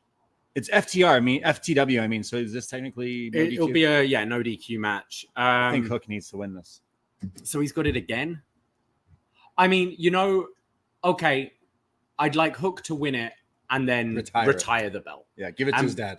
Yeah, give it to his dad. Like Shane, Jericho fucked with the plates on it, right? Like make it the fuck the world title again. Make it the hardcore title. And no, it is essentially like give it to his dad and be like, but now I need to focus on other singles. A real title. Yeah. Yeah. Okay, I agree. The women's TBS championship, AEW TBS championship, Mercedes Moné taking on Dr. Britt Baker. I think you got to go with Mercedes. Yeah, I guess so. It's interesting because all the stuff with Camille and like the 2-on-1 attacks and things makes you kind of think that a certain friend of Britt might come back. But on Sean Rossap's stream this week, he basically said that's unlikely because they've had a personal falling out. So I don't know if they can put that aside. It would be great to see Jamie Hayter return. We haven't had many status updates, and it's been well over a year now because she got injured before Wembley last year. Be a good moment for her. I don't know if there's any what's the word, fire with that smoke. Yeah. If there has been something between her and Britt. But if you're not getting the return, I do think maybe Mercedes. Fuck it, Mercedes wins it and Jamie shows up. Yeah, why not? That's the next big match. Like, hopefully that's your next year's All In match. Really, I mean, unfortunate for Jamie, still not getting that Wembley spot. Or Jamie Mariah next year. Yeah, true. Although it won't be at Wembley. Yeah, it won't be at Wembley, but yeah, like I miss Jamie. She's a definite character that I can't wait. I think Mercedes. Yeah, me too. What about MJF for the AEW American Championship taking on Will Ospreay? Oh, this was another video package. I thought they did a good job with. They showed the Rev Pro, the Michael Oku match, and Ospreay coming out there. They also, that was another thing on Collision this week. Ospreay had a video and they were going over the Tiger Driver, right? And they were showing like the debut of this match was the debut of this move was from Misawa, and kind of showed that when he first hit it, and then talked about him passing away and how that move was essentially retired. Then shows Ospreay hitting it on Kenny, and then hitting it on Danielson. And I think the way they did this, he was like, I saw him, his arms twitching and that, and he was like, I wouldn't wish that on my worst enemy. Like, you're dropping someone on your head, and I think it's the best they've got that story across, because I've hated the melodrama where he's like going for it and then loses a match. I think it makes him look so stupid, especially when it's the same setup as his fucking finishing move. Right. That actually pins people. Yeah. Unlike this move that everyone's kicked out of. I enjoyed the first match. I haven't really been into this build with the whole pro-America thing. It's not, yeah. But like these two of the best wrestlers in the world and are going to absolutely kill it. So I'm excited, and Billy Goat. I guess, yeah, Will's got to win. Billy Goat, yeah. Absolutely. Yeah, you know what? It's not my favorite story going, but I might be in the minority. MJF still very entertaining and is everything I like in wrestling. Like, people forget this is not fucking real, and some of the stuff he says on TV is a character of a person saying these things. The whole American stuff. It's like, yeah, he's doing it, which is a very old trope in wrestling. So like, I don't understand why. I'm seeing some criticism of like, oh, he's being like a bit too much. I'm like, he's said a lot worse things in AEW. Oh, I've not been offended by stuff you've said. I found a lot of it low hanging fruit, a little flat. And I think it's like, you know, America is such a patriotic country, so it would be different if they were doing a UK loop before All In, right? But to have the babyface Brit kind of trying to get Americans on his side, where look, we've been to these shows, all they want to fucking do is chant USA, USA, USA. So it's been like a weird dynamic that way, I think. And I also it's open up a book of wrestling cliches, and it's okay, pro-America. I think they'll move away from this storyline after it. I hope so. Yeah. The match will bang. I find it very basic, and I think both guys are better than that. I think the match will be really good. The first one was amazing, and hopefully they just go like 30 minutes this time. But I mean that's the thing. It's going to be a long show. Yeah, I don't know. I think MJF will lose. Yeah, I'll go with Ospreay. I forgot about the dark match that is advertised. Tomohiro Ishii and Willow Nightingale taking on Chris Statlander and Stokely Hathaway. Yeah, let's have Okada on Dynamite that week, and let's book Stokely Hathaway for Wembley. Give him his moment. Sure. Yeah. They've now announced the stipulation that the winning team picks the stipulation for the Statlander Willow match for the whatever title that is, the CMLL fucking cardboard title. Right. Oh yeah, that one. We have the who are we going with? Willow? Yeah, Willow. Oh, I guess it's no, Ishii's taking the pin here, isn't he? Yeah, so Stokely pins pinning Ishii. Yeah, for sure. Yeah. That's how far he's come. Yeah. We had the triple threat for the tag titles: Young Bucks, FTR, and the Acclaimed. I don't really care, but Young Bucks. No, I guess the Young Bucks but who? I can't see any team. So really, there should FTR. Fuck it. No, but I feel this is, you know, having the titles switch in a three-way. Yeah, it's not a definitive story. It doesn't feel definitive. Yeah. And I think ideally you'd have a real fresh, young babyface team who are looking to break out, who are bubbling under the surface, who can eventually be those guys to beat the Bucks. But I can't see that. Yeah. Like, there's no one at that level. Sammy Guevara and Dustin. Maybe. There's no one at that level yet, unless you are looking to bring in, you know, we still don't know where Motor City Machine Guns are ending up. And that could be something. If they are heading to AEW, that could be something you build. But I think really with it being a three-way, I'd probably go with Bucks retaining. Yeah, me too. Yeah. The four-way London ladder match. I like that. London ladder match. Yeah, we're so known for our ladders in London. Yeah. How many ladders did you see last year? I don't know if I saw any. We couldn't turn a corner without seeing a ladder. It was phone box, black cab, ladder. No, everywhere was just pubs. Yeah, it's great. Everywhere, even the hospital was like, we have a pub in here. Yeah. If you need one. Hospital bar. Hospital bar. Yeah, coming soon. The patriarchy, bang, bang, bang. Bang Bang Gang. Yeah, bang. What was I? Bang Bang Scissor Gang. I was thinking something else. Yeah. House of Black, and then TBD, which we think is the Death Triangle. Yeah, I guess so. Unless there's like a surprise trio. Shane McMahon and yeah, I'm trying to think any Mean Street Posse. Just a random British trio. GYV with Michael Oku or something like that. Yeah, I don't know. Grado. Yeah. Although he'd be with Jeff Jarrett. So yeah. I have no idea. Yeah. For this, I kind of don't care. Don't really care. I'm here for the spots. Yeah, I'm here for the fun. I think it'll be fun. No one hurts themselves. Yeah, everyone be safe, but also do something crazy. Yeah. Yeah. Exactly. Brody King's murdering someone for sure off the ladder. Yeah. So. It's, you know what just fucking cracks me up as well is, you know,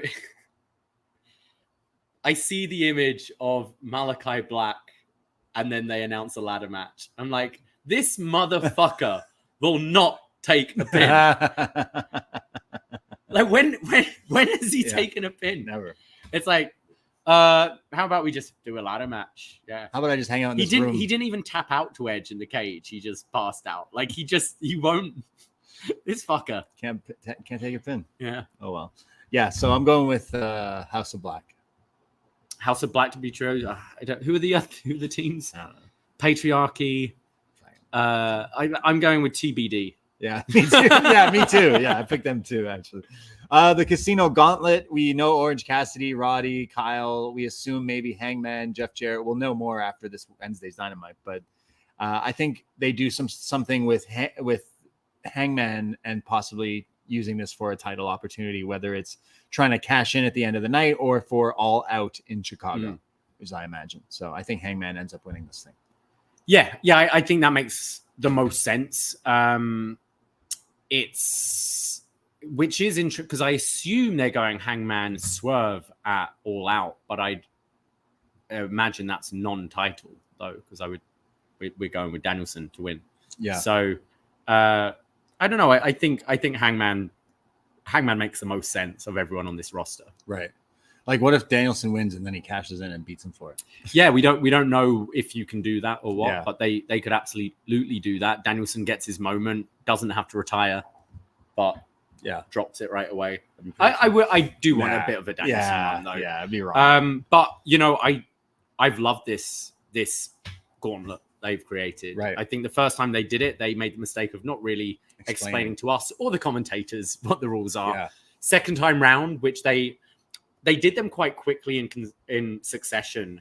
And I don't know whether the second time round was just to be like, hey, we know what it is now. This is how it is, and you can enjoy it. Because I've really enjoyed both matches. Someone in the chat earlier, I'm trying to find who said it. Maybe it was Chris, said, you should do one of these matches on TV where there is a pin, like pretty much immediately. Right. Like before either when the third person comes out or something, just to establish that it can happen. But for this match, I want this to be like 20 fucking people coming out. Yeah, I want just a bunch want of it people to be at least mental. 10 people. Like our video games we play, which are just impossible to get a pin because there's so many people out there. So we're thinking Hangman if he's involved, if not someone else. But Hangman pin Jarrett. Yeah. Timeless Tony Storm versus Mariah May. I think we both already said. Yeah, Mariah May. Yeah. This story has been great. I think this feud has been great. Tony's had one hell of a year, the year of her career, I'd say. But I think it all comes down to a bloodbath. And both, match. Like Mariah has really stepped up in ring as well. So looking forward to that. I wonder if we get any Mina Shirakawa involvement. She is on the Rev Pro show the day before. Yeah. I could see her somehow getting involved. Costing as Mariah. Well. Or joining Mariah. Yeah. Like, I don't know. Either way, Mina on TV equals rating. Hey, it's fantastic. Yeah. Is it still Pride Month? It's not still Pride Month. No, it hasn't been for a little bit. For Mina, it always is, I think. She's fantastic. Yeah. And then the coffin match. I will go. Yeah, I think Darby hasn't lost a coffin match, has he? Really? He's had undefeated in coffin matches. He beat Andrade. He beat Ethan Page. He beat Christian and Swerve last year at Wembley. You know, it was a tag coffin. Yeah, it was good. Yeah. But I think it makes more sense for Perry to retain. Yeah. I don't know how or why, but it does make more sense. You can screw over Darby in this match. Like, you can have all the shenanigans you want. Yeah. Darby's got to level up and go for that world title. I think Darby's like going to some main events in the future, so he doesn't need this title. Yeah. And there was talks of Sting being backstage recently. You see Sting's tweet about we're about to get into Texas. Sting says, down the road from me, I'm gonna have to see if I'll be where I'll be watching. I mean, I think like, say you had Darby in the main event. I mean, we're looking really far ahead now, but if you had him go for the world title or be world champion at All In next year, you hold off Sting until then, just to walk him to the ring. No, you don't have Sting show up at all, and then Darby wins, and the camera just pans to the rafters, and you see Sting him stood there, just like pointing down at him. Like, you did it, kid. Or he just like abseils down, I'll give him a hug at the end, you know? Yeah, exactly. Yeah, book it. So either way, you know what? This card for All In looks pretty good. Yeah. I'm definitely excited about it. And for us, Eastern North American peoples here in Toronto, at least, we get to watch it at 1 p.m. on Sunday, which is crazy. It's like watching real sports on a Sunday. So I'm really excited about that.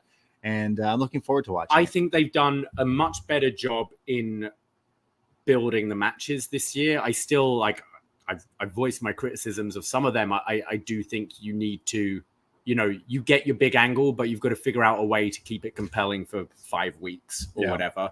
But at least this year, we've known what the big matches are. We're not 2 weeks away from Wembley and scratching our heads what the matches are. We're not having CM Punk coming out and being like, we're doing a big fucking stadium show next month and no one's talking about it. Right. Like they have been hitting home that this is the like big show of the year, which I think last year they were treating this like it was just any other show. Yeah. And it was the people that know what Wembley is going, this is huge. Yeah. And, you know, people arguing me on Twitter because I'm saying Kenny Omega's being wasted in a 6-man tag and them going, well, no, but he's lovers with Kota Ibushi and Paige is his other tag team partner. It's like, I don't give a shit. Put him in a singles match. Like, you can do that for All In. I think they've definitely done a better job at that this year. We've got big singles feuds. Yes, there are multi-man matches in there as well, but I think majority of the big players are in big feuds.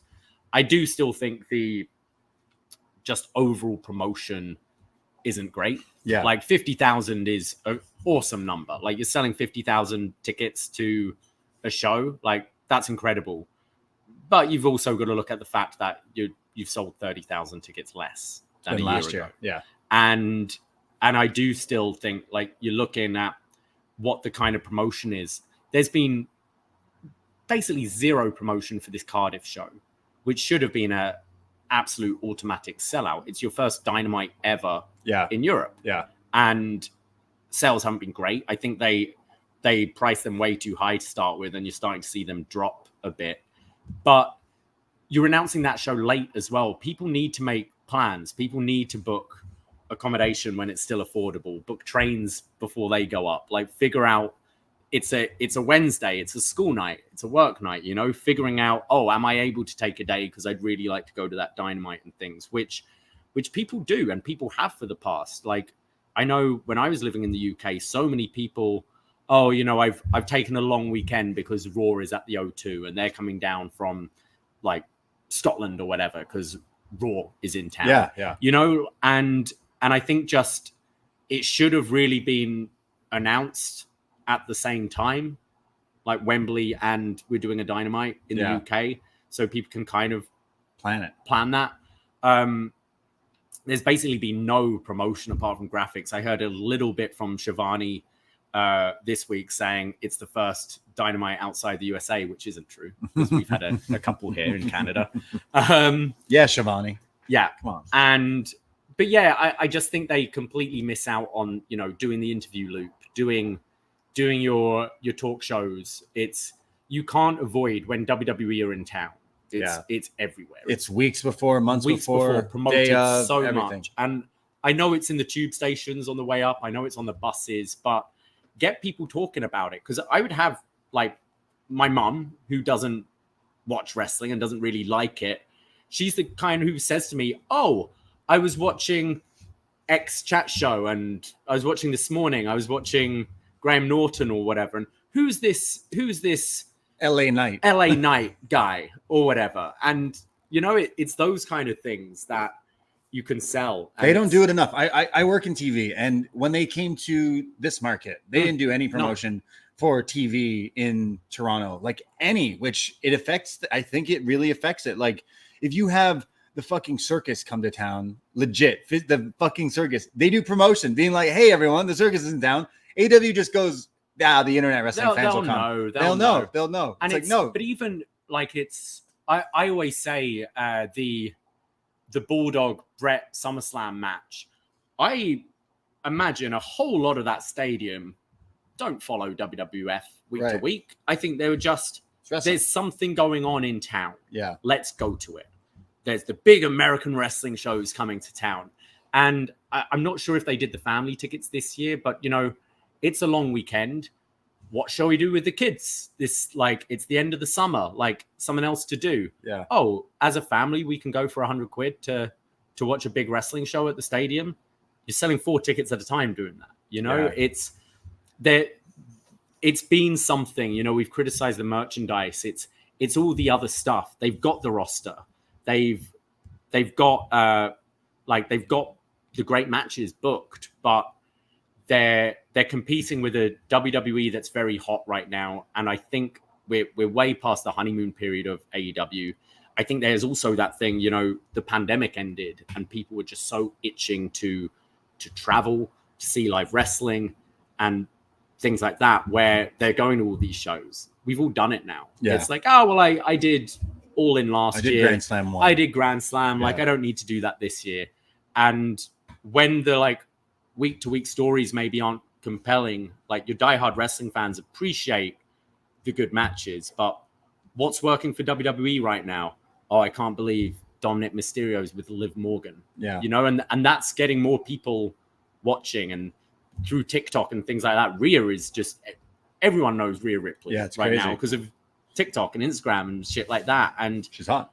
And yeah, and I just don't think AEW have capitalized on that. And not good promotion, that's for sure. I don't see any promotion from them. And that leads me on to the announcement that All In is in Texas, in Arlington next year. Yes. And y'all in. Which is cool. They've been doing the Collision tapings in Arlington at the esports arena. So I'd imagine they've got a bit of a deal with the city of Arlington and kind of hopefully had a pretty sweet deal with this Rangers Stadium. But 40,000 people when you're not filling 4,000 for your TVs. When you're getting 2,000 and 4,000. Yeah. It's ambitious. And it's also Texas in July.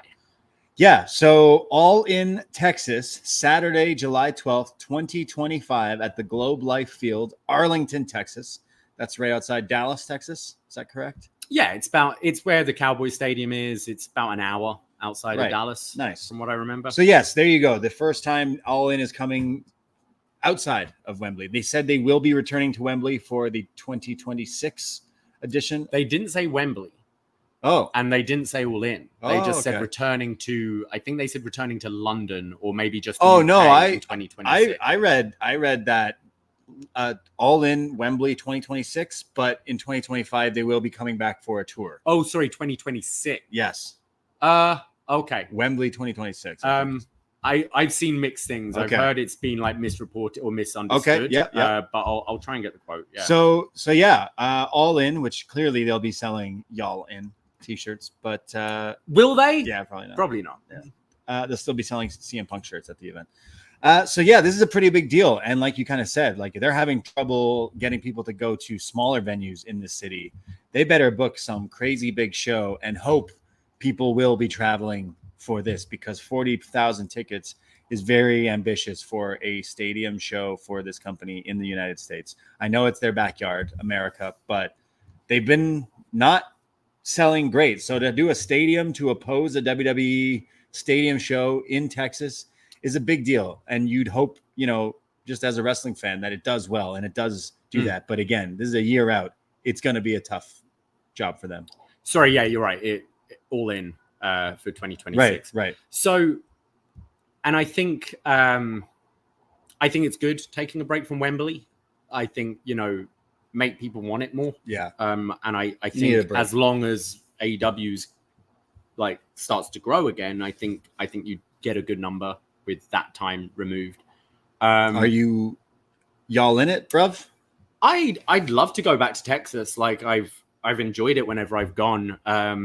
It's gonna be kind of close to Mania, and it's going to be really hot. But I'd be interested for sure. I'm looking into it. I've never been to Texas, so it definitely has me there. Yeah. Summer, again, a really hot day in Texas does sound tough, but stay hydrated, wear sunscreen, and cowboy hat. Yeah. Oh yeah. I just really want a cowboy hat, and I think I need a reason to go to Texas. I got one for Mania. Yeah. So I think I need to go just to get barbecue, a cowboy hat. Oh, and there's wrestling. Yeah. It's so, and it goes back to the promotion, right? I think last year's All In if you put that show in an arena, would it have felt any more special than any shows that year? I don't think so. I don't think the card itself was built particularly well, and I think they were just riding the novelty of being in a stadium. This year, I think they have built it. Like your big feuds that have been brewing for a long time are peaking at this thing. You need to establish that All In is their WrestleMania. Yeah. And it's not just a stadium show. It's their show that everything, all the stories of the whole year are building to that big, big show. And you need to do that. So how many people over the years are with WrestleMania? I haven't been watching, but it's WrestleMania. Yeah. You know, and I think that's the kind of thing, whether it's pay-per-view buys or actually going to this event where it's, I fell out of AEW kind of back in 2023, but it's All In, so I got to watch All In. And that's what you need to kind of have to make it established, so you get people realize it sells itself because it's All In. Yeah. And people are going to go to Texas because of that, because it is ambitious when these TV and your pay-per-views aren't really selling out or selling like they Make used it cheap. Make it cheap. Absolutely. Good barbecue in the spots and you're good. Like I believe it's 40,000 seats. Right. Like if you sell 30 and you have a nice big set, like cool. Yeah. But yeah, you need that. I think they've done a good job announcing it before Wembley, because I think if you announce this at Wembley, they'd boo. It gives a lot of time to promote it, but it gives a lot of time to push the Von Erichs. Sure. Yeah. We need the Von Erichs holding up some titles. The Ring of Honor Trios titles in Arlington, Texas. Book it. The Iron Claw will be seen at Y'all In 2025. Guaranteed. Yeah. Absolutely. Right? Like, I'm trying to think who their big Texas stars are. Zac Efron. The dude from The Bear. But yeah, I think it is ambitious. I'm glad they're doing this and not the AT&T, which would have just been ridiculous. Yeah. But I like that it's July. I mean, the heat is going to be ridiculous. Yeah. But I like that it's not 2 weeks before All Out. Right. Oh, right. So it spreads that out. Yeah. So it's way more spread out, which makes so much more sense.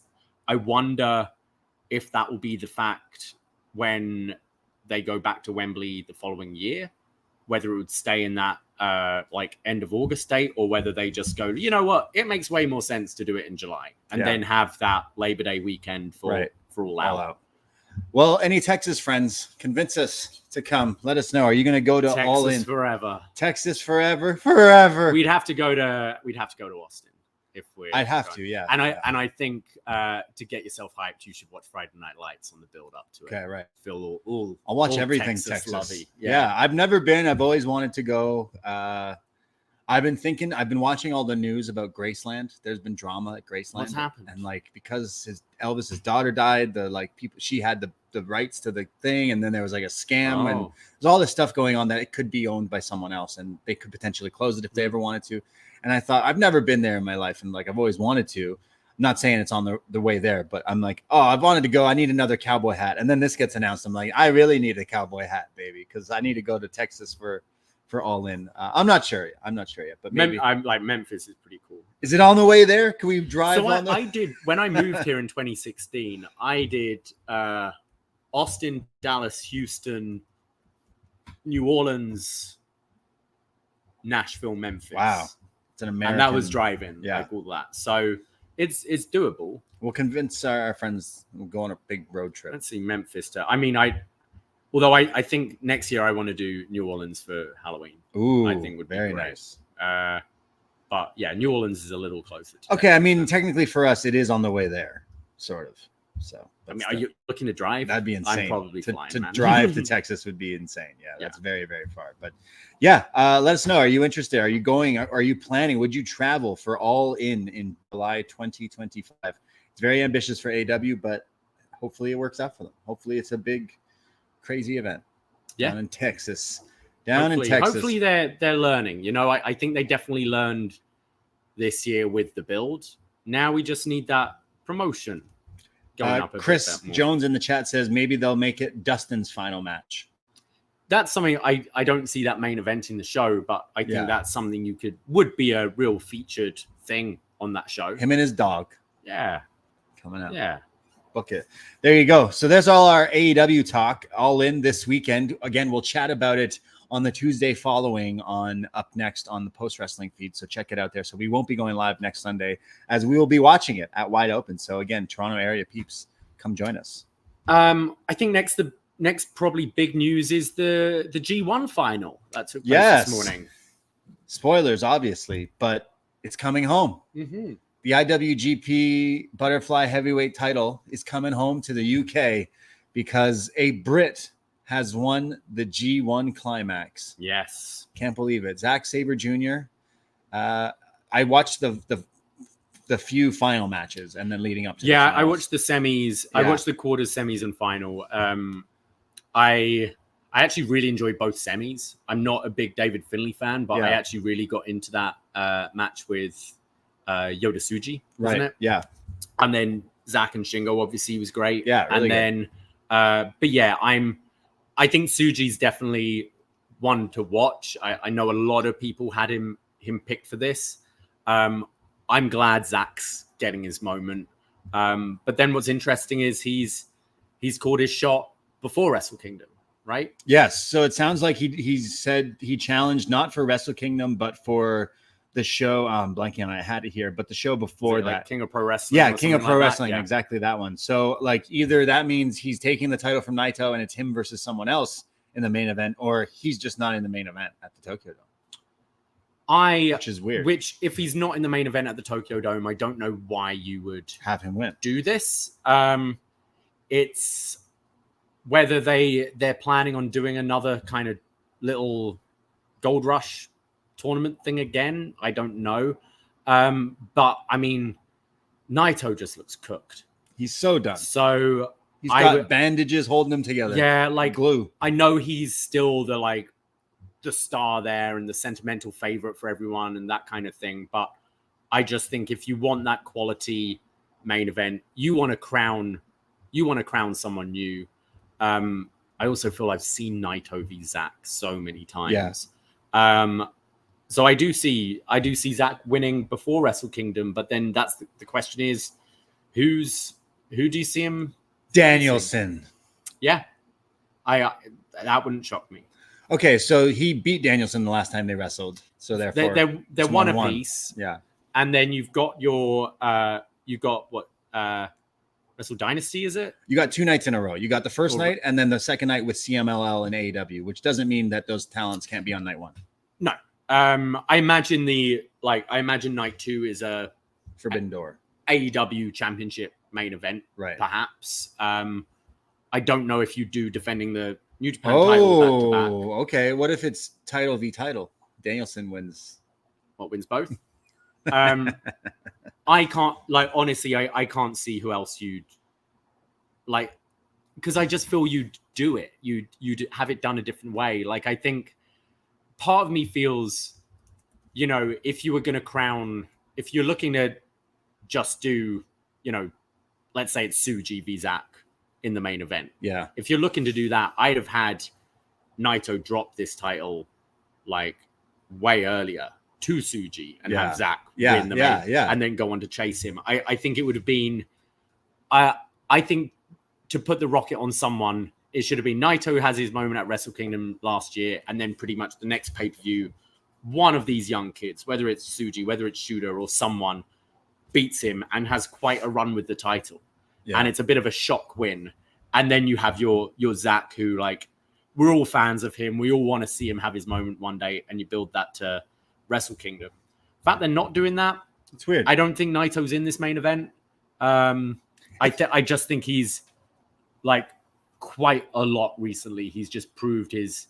We saw it with Tanahashi, didn't we? The wear and tear. Suddenly, there was always times he was injured and working through it, and then there was it was last year for Tanahashi. You go, oh, you were dramatically less than you were. And that's the thing. Watching this again, I'm cherry picking the G1 this year and watched kind of the best stuff, but They don't have stars still. And like now you're going to try to push Zack Sabre Jr., who like, yeah, I do agree that he is one of your best talents and should be way more known in the wrestling world. But you can't just all of a sudden expect him to be your big main event draw. You need to like work on that. And I mean, they're in the right direction. He's the second only Gaijin to win the G1 after Kenny, right? Like it's Will's won. Will won the G1? Will's won, yeah. Oh shit. Okay. Yeah. Second Brit. So second Brit. Okay, my bad. So third Gaijin. And like I think there's potential to build him as one of their big stars. You just need to do that properly. But watching everyone else, I thought, yeah, I like Tsuji. I like all these guys, but you're just not there yet still. And that's a problem. Yeah. It's no, I think that's a great shout. I think you can have Zack win against Naito and then go, yes, I'm holding this championship, but I will not consider myself the best in the world until I beat Bryan Danielson. It's 1-1 at this point. Let's go. Yeah. You know, I think that's great. I think book it. I think Takeshita was phenomenal. Takeshita, man, he should have just won the whole fucking thing and been champion. That's another universe right there. He's the guy. He's the man. Part of me is you've got this working relationship. I would just have go, hey, we're not really using him. Like in football, you have trades and you have people on loan. Say, guys, you need a Takeshita right now. You need him. I'd take Oleg Bolton or someone raw like that who just Gabe Kidd. Yeah, have one of those guys who's like, we could have this, working American TV, which might be a bit more suited to them. I say Oleg because he's just like quite different, like quite brutal and like big man stuff. His match with Takeshita was actually pretty good. But yeah, Gabe Kidd, he'd fit right in. Just do a bit of a trade. Takeshita in New Japan would be fucking sick. And like now I'm thinking back, I'm like, I just want to rewatch Takeshita Ospreay from Revolution because man, like we will in a couple of months. Yeah, definitely. That'll definitely be high on my list for this year, if not my favorite from this year because it's just so good. But he was the breakout. He didn't win, but like he's definitely. I said the word embarrassing for New Japan because how do you have this guy come in and he's like, oh, he's DDT, oh, he's AEW, he's not on our level, and then like. Yeah, he's not on the level. He's on a few levels above like everyone else that you have on your roster. It was so apparent from what I watched. I know I cherry picked, but like every time he stole the show. So he needs to be used properly. I don't see him necessarily being used as the main guy in AEW, but fuck it. Why not? He's so good. Like every time you watch that guy, he's so good. That's just another ball that was dropped. Like I think back to that first week when he came out with Callis and just the heat was crazy. There's time to repackage. They gave him the big wins. He beat Kenny Jericho and right. Like he got the big wins, but then there's no follow-up. Yeah. And then it's let's focus on Kyle Fletcher for a bit. And it's unfortunate, but I think they can still bounce back with him, hopefully, eventually, because he puts on some of the best matches and he's just such a killer. He looks the part. So I thought he had a great performance in the G1 and definitely stole the show. But I'm happy for Zack because we love Zack, but kind of, again, looking down the line for this 2 nights in the Wrestle Kingdom Dome, 2 nights in the Tokyo Dome is tough. They've not been, selling well in the last few years, obviously COVID and all that, but it's going to be tough for them to do 2 nights. And having maybe Danielson versus Zack as one of your headlining matches, that could be pretty big. That could be pretty good.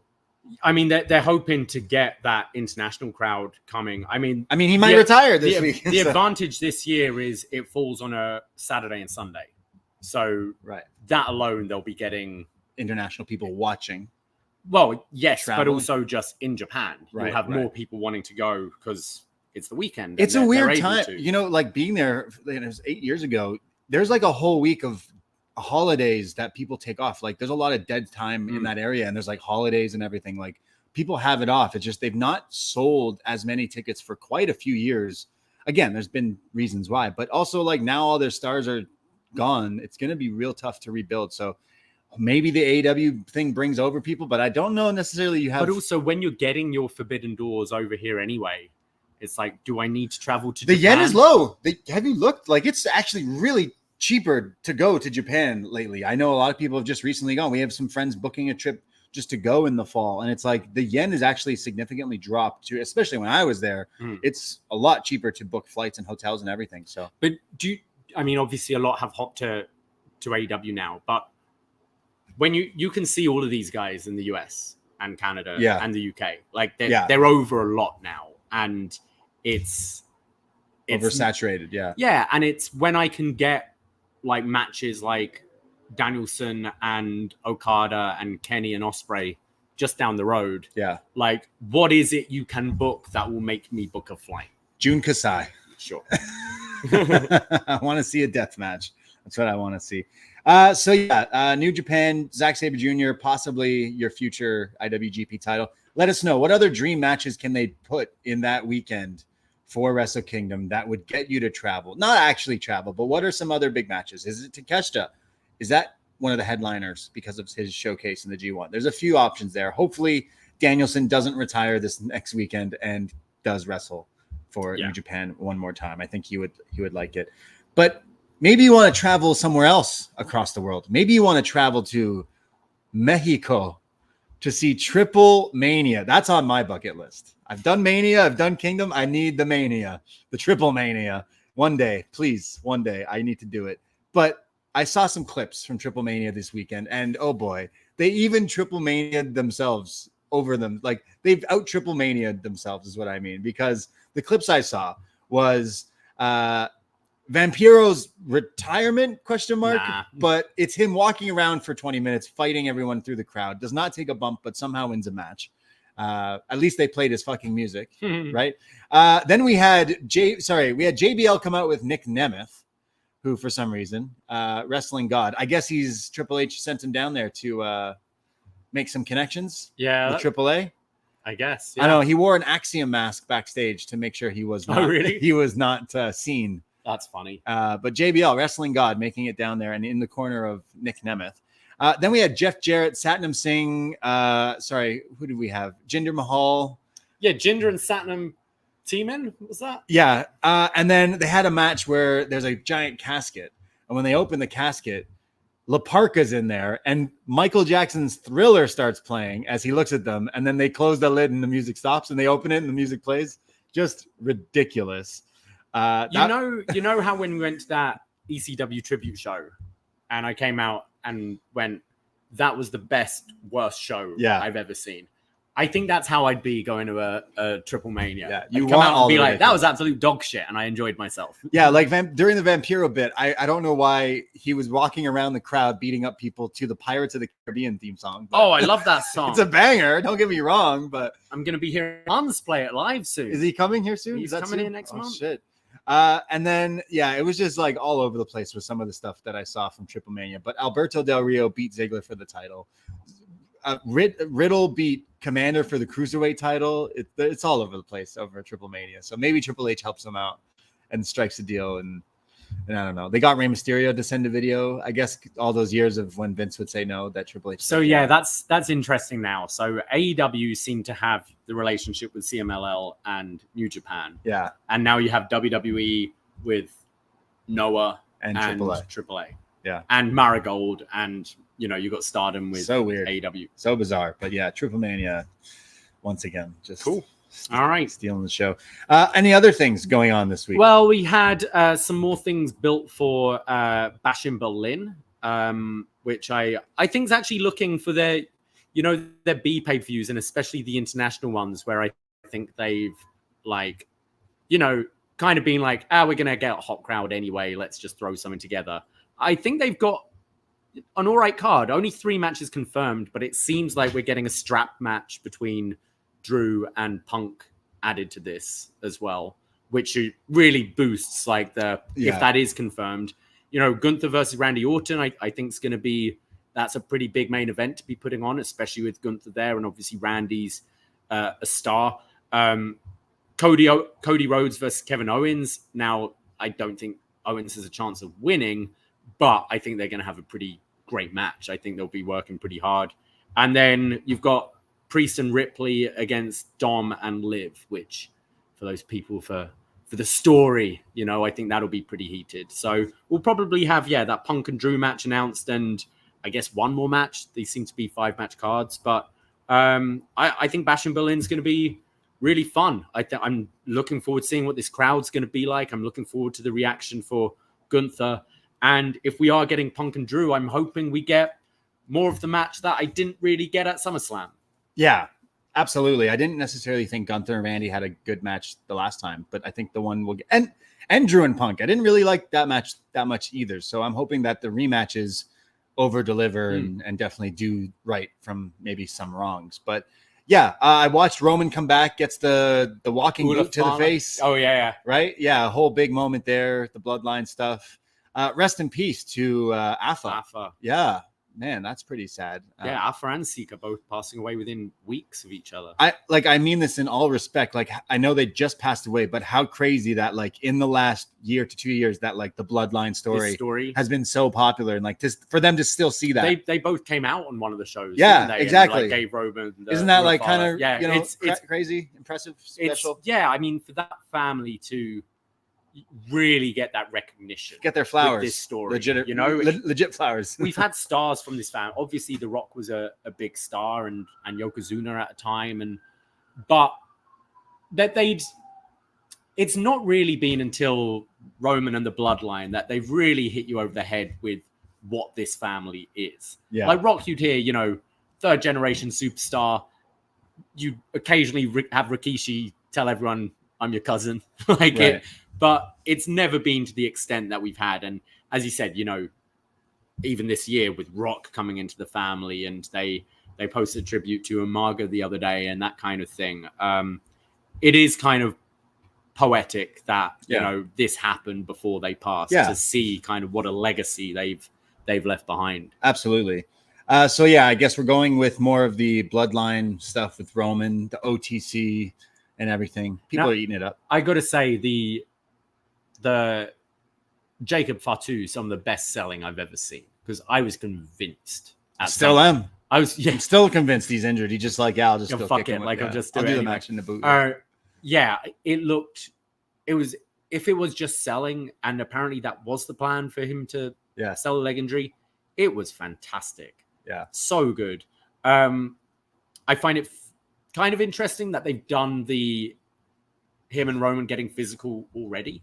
Right. Because I felt they were wanting to maybe keep that off for a while. Well, I think you're going to have that long game till War Games. Yeah. Like Solo versus Roman is at Bash at Berlin, I'd imagine. I mean, he's on TV on SmackDown. Yeah, it's definitely then. Yeah. I'm surprised. Yeah, I'm surprised Fatu got physical with Roman this early in. But he's great. And I think, is it going to be Fatu just takes over this group? Yeah. When's Hikuleo coming in as well? Right. I think that's a factor we got to think about. There's a tag team match too at Berlin. Not yet. We imagine so. Oh, Street Profits. Yeah. And whether that's on the pay-per-view or maybe on the SmackDown.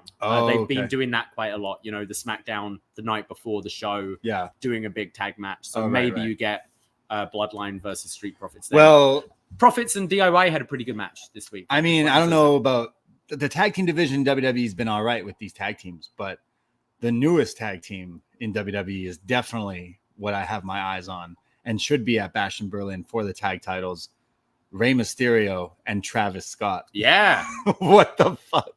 What's that all about? So this Fanatics thing is happening this weekend in New York that they've been plugging like fucking mad. Every WWE show, they've plugged it at least like 4 times in a span of a 2-hour show. We've been bombarded with these, and clearly it worked because I read that all the WWE superstar meet and greets sold out. Over any other Fanatic thing, there was like rappers and all these things. Theirs was like completely sold. So WWE is very popular right now. But they had all these other like athletes and rappers and artists and famous people to like meet and greet fans, and you pay for it, right? This Fanatics thing. And Rey Mysterio brought out Travis Scott and said, "My new tag team partner." Now, I think it was a joke and just like, hey, I'm bringing him out. He came out in a mask. Came out in his Rey Mysterio mask. But I'm just thinking like, hey, we've seen Bad Bunny. Travis and Bad Bunny make music together. Maybe he's like, you should get into this wrestling business because that'd be pretty cool. So maybe coming soon. And then I saw a picture with all these other rappers. Rey Mysterio always, whenever I see photos of him, whether it's on WWE TV or in like public setting, I'm always like, man, you have a lot more money than I do. The way he just his dresses, swag? Yeah. man, he's got it.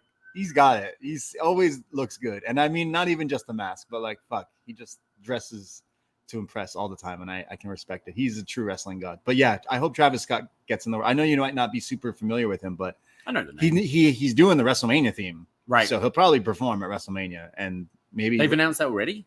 They've been using the theme in all the commercials for Vegas with Travis Scott. So I imagine that is the song. So maybe he wrestles with Rey Mysterio at WrestleMania. Can't believe it. Could be crazy. And I think once they move to Netflix, we're just going to see more and more of celebrity crossovers. Like WWE could get even bigger. Like think so many, our generation, we don't watch TV, we don't channel hop, but we do go on Netflix and chill and what's on the front page and think every Monday night and probably every Tuesday you're going to get Raw like front and center for this. So I think it will help. I think it's like, oh, what's this? Wrestling's on Netflix? Oh, okay. And then you watch it. And I think it'll be a great way to bring in new people. It is the new form of channel hopping. It's, oh, what's on Netflix? Well, what's live right now? Oh, wrestling? Or wait, this was from last night? Oh, let me watch this. And I think you will get more crossovers.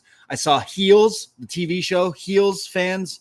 You're getting Heels on Netflix, which I think is just the first piece of the puzzle to, hey, could we continue the show with CM Punk and WWE involved on Netflix?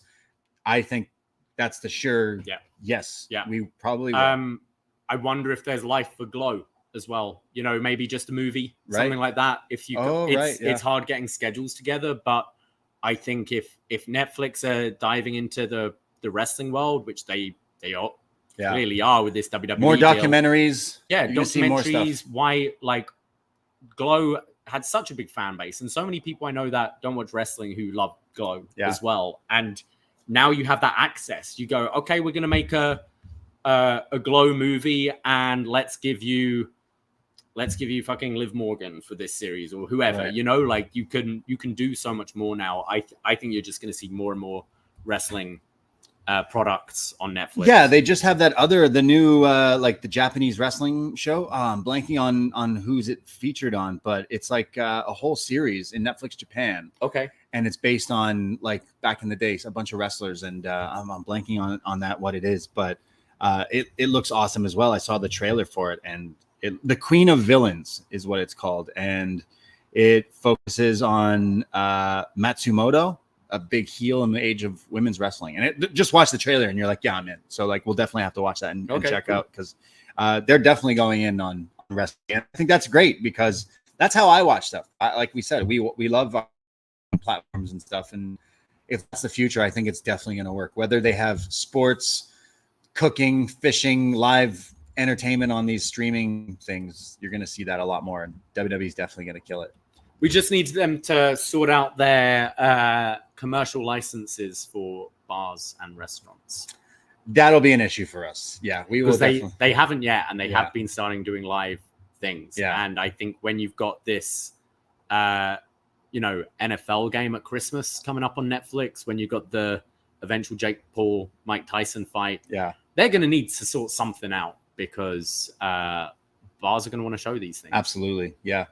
Well, I think that's it. I think that's everything in the world of wrestling this week. Like we said, we will be back on Tuesday on the Post Wrestling feed live at 10:15 p.m. with a new Up Next. Check that show out Wednesday morning if you can. We'll chat all about some NXT and everything going on in that world leading up to No Mercy in a few weeks. And we'll chat about some more All In hype. And then Sunday, we'll be watching it. And then the following Tuesday, we'll be back live to talk all about it. So as always, follow all our socials to keep updated for everything that we do and for all the funny stuff that we post at Poisonrana. We're so funny. We're hilarious. We're really fucking funny. We're so fucking funny, man. You should see. You have no idea. By following us. I appreciate all the followers on our Instagram. We passed 500, which means we're at like 5012. So what was our old one?